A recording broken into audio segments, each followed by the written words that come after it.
اللہ تبارک و تعالی نے ہمیں اور آپ کو سب کو پیدا کیا ہے، کسی کے لیے ایمان لانے کے لیے پیدا کیا ہے۔ اس کو ہم سے جو ہے کچھ ضرورت نہیں ہے کہ ہم معاذ اللہ اس کو رزق دیں یا اس کو کھانا کھلائیں۔ وہ رزق کی حاجت سے اور کھانے کی حاجت سے پاک ہے۔ وہی جو ہے جان دینے والا ہے، اور ہر جاندار کو جب تک چاہے اس ڈیوریشن تک اس کو زندہ رکھنے والا ہے، الائیو رکھنے والا ہے، اور اس کو جو ہے لائیولیہوڈ، اس کو رزق دینے والا جو ہے وہی ہے۔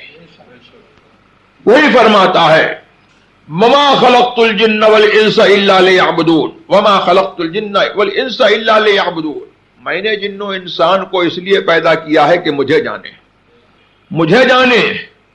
ما اريد منهم من رزق ولا اريد منهم ان يطعمون، میں ان سے کوئی رزق نہیں چاہتا اور یہ نہیں چاہتا کہ وہ مجھے کھانا کھلائیں۔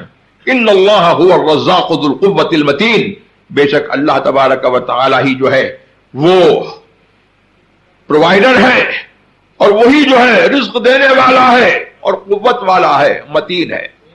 تو اس نے ہمیں اور آپ کو جو ہے اس لیے پیدا کیا کہ ہم اس کے اوپر ایمان لائیں، اس کو جانیں، اور ہمیں جو ہے اسی لیے جو ہے یہ کلمہ دیا کہ لا الہ الا اللہ محمد الرسول اللہ صلی اللہ تعالی علیہ وسلم۔ تو اس کلمے نے ہم کو بتایا کہ اللہ کو ایک بغیر محمد الرسول اللہ کے نہیں جان سکتے ہو۔